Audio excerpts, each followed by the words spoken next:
दर्शकवृन्द नमस्कार। आज दिनभरिका देश तथा विदेशका महत्त्वपूर्ण खबरहरूको साथमा उपस्थित भइसकेका छौं। देश तथा विदेशका महत्त्वपूर्ण घटनाहरूको बारेमा जानकारी पाउनका लागि यो भिडियोलाई अन्तिमसम्म हेर्नुहोला र हामीलाई सब्स्क्राइब गर्नु भएको छैन भने सब्स्क्राइब गर्न नभुल्नुहोला र हाम्रो मेहनतको लागि एक शेयर गर्न पनि नभुल्नुहोला।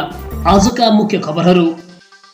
विद्युत प्राधिकरणले किन्यो 20 विद्युतीय गाडी, चालकले मानेनन् चलाउन। विदेशीको विचार बोक्ने पार्टीहरूले देशको रक्षा गर्न नसक्ने रेखा थापाको भनाई। सकसमा अर्थतन्त्र, उम्मेद्वार उठाउँदा महिला नै हुनुपर्ने निर्णय खारेज। तालमेल टुङ्ग्याउन सत्ता गठबन्धनले दियो 4 वैशाखसम्मको समय। प्रचण्डको 6 बुँदे सर्कुलर। विप्लवलाई सूर्य चिन्हबाट चुनाव लड्न ओलीको सुझाव। इन्धन किन्न वाणिज्य बैंकले आयल निगमलाई 2 अर्ब ऋण दिने। राष्ट्रपति भण्डारीले दिन स्थानीय तह निर्वाचनमा सेना परिचालनको स्वीकृति। यी लगायतका समाचारहरू आजको कार्यक्रममा हामीले समावेश गरेका छौं, त्यसैले अन्तिमसम्म हामीलाई हेर्नुहोला। अब समाचार विस्तारमा। दर्शकवृन्द, नेपाल विद्युत प्राधिकरणले एकैसाथ 20 वटा विद्युतीय सवारी किनेको छ। प्राधिकरणले टाटा नेक्सन इभी किनेपछि प्राधिकरणमा कार्यरत चालकहरू आफूलाई विद्युतीय गाडी चलाउने जिम्मेवारी नदिलाउन भन्दै आन्तरिक लबिङमा लागेका छन्।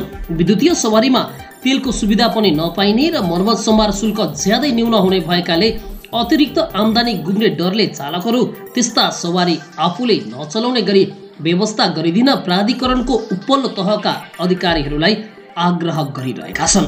जिम्मेवारी पाउन लागेका अधिकांश चालकहरूले आफूलाई विद्युतीय गाडी नदिन पहल थाल्नु भएको छ। कर्मचारी संघ संगठनका नेताहरूले पनि उहाँहरूको गुनासो लिएर सक्रिय हुनु भएको छ। ती अधिकारीले भने तेल, मोबिल, टायर र मर्मत सम्भारमा बढी खर्च देखाएर गरिने अतिरिक्त आम्दानी घट्ने भएपछि धेरै चालक त्रसित छन्। यसअघि सडक विभागले किनेको विद्युतीय सवारी चलाउन पनि चालकहरूले मानेका थिएनन्। अन्य केही मन्त्रालय र निकायले किनेका विद्युतीय सवारी पनि चालक र कर्मचारीले चढ्ने इच्छा नदेखाएपछि फट्टफुट्ट अति आवश्यक अवस्थामा मात्रै प्रयोगमा आउँछन्। अब अर्को प्रसङ्गको बारेमा कुरा गरौँ। विदेशीको विचार बोक्ने पार्टीहरूले देशको रक्षा गर्न सक्दैनन् भनेर रेखा थापाले भनेकी छन्। राष्ट्रिय प्रजातन्त्र पार्टीकी नेता तथा नायिका रेखा थापाले राप्रपा बाहेक सबै दल विदेशीको दलाल भएको आरोप लगाएकी छन्। मंगलबार वीरगञ्जमा आयोजित आम सभालाई सम्बोधन गर्दै उनले अरू दलहरूले देश बेचेर खाइसकेको हुँदा उनीहरूको फन्दामा नपर्न जनतालाई आग्रह गरिन्। विदेशी सामु लम्पसार पर्ने त्यस्ता दलहरूलाई जनताले अझै किन विश्वास गरिरहेका छन् भन्ने आफूले बुझ्न नसकेको उनको भनाइ थियो।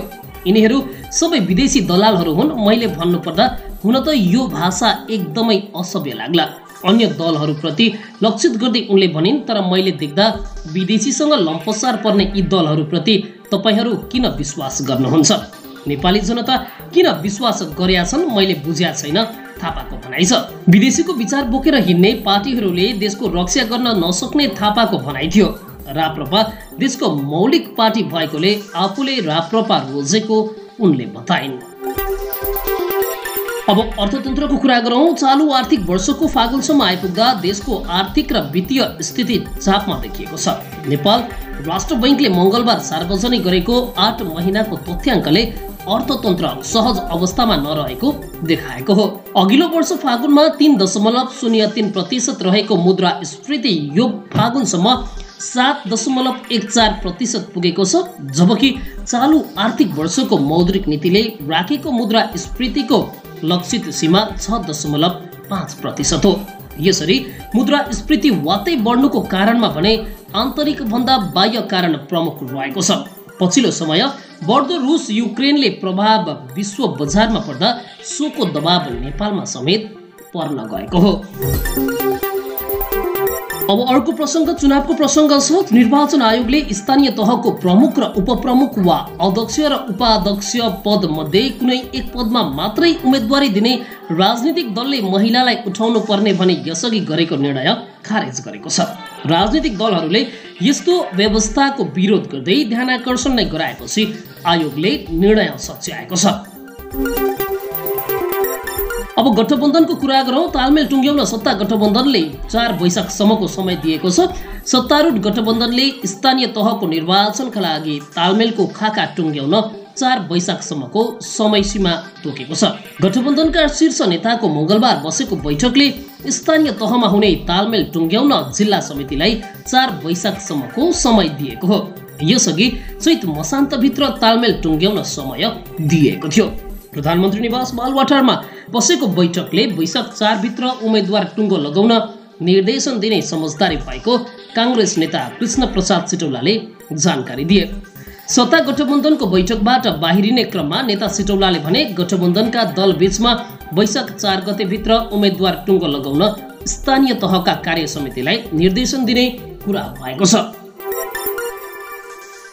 अब मेलम्ची उद्घाटनको प्रसङ्ग। खानेपानी मन्त्री उमाकान्त चौधरी मेलम्ची खानेपानी आयोजना स्थल आम्बाथान पुगेका छन्। उनले मङ्गलबार आयोजनाको सुरुङमा पानी पठाएर उद्घाटन गरेका हुन्। यो मेलम्ची खानेपानी आयोजनामा भएको 9औं उद्घाटन हो। मन्त्रीले उद्घाटन गरेसँगै सुरुङभित्र प्रति सेकेन्ड 265 लिटर पानी जाने गरी पठान्तरको काम सुरु भएको मेलम्ची खानेपानी आयोजनाका सिनियर डिभिजनल इन्जिनियर पदम कुँवरले जानकारी दिए।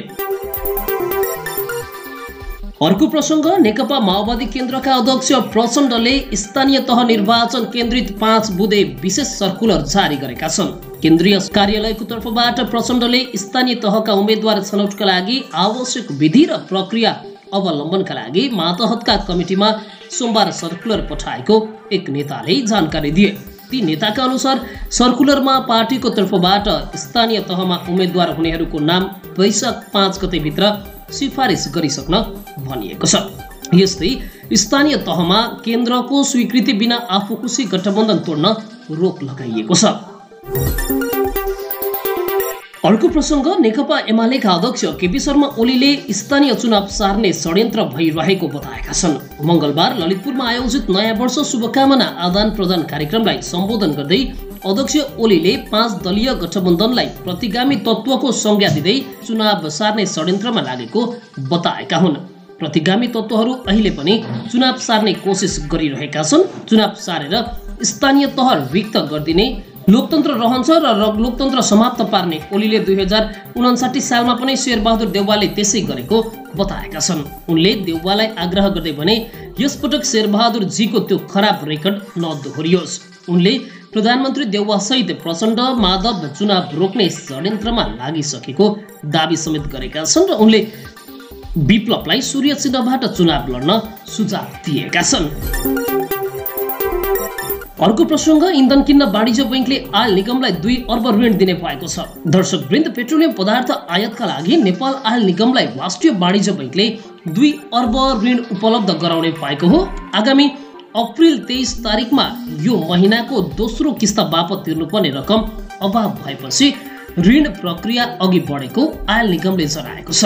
निगम सञ्चालक समितिको आग्रहपछि बैङ्कले ऋण उपलब्ध गराउने जानकारी दिएको, तर सरकारको जमानी माग गरेको निगमका नायब कार्यकारी निर्देशक एवं आर्थिक विभाग प्रमुख नागेन्द्र शाहले बताएका छन्। तत्काललाई 2 अर्ब रुपैयाँ उपलब्ध गराउने वचन आएको छ। सरकारी जमानीका लागि वाणिज्य मन्त्रालय मार्फत अर्थमा प्रस्ताव पठाइएको छ, शाहले भने। उनका अनुसार आगामी 23 तारिकमा इन्डियन आयल कर्पोरेसन IOC लाई 15 अर्ब हाराहारी रकम बुझाउनु पर्नेछ, जसका लागि अपुग रकम बैङ्कसँग मागिएको हो। निगमको मूल्य स्थितीकरण कोषमा अब 30 करोड रुपैयाँ बाँकी रहेको र बजारको दैनिक कारोबारबाट त्यस अवधिमा 15 अर्ब हाराहारी रकम उठ्ने शाहले बताए।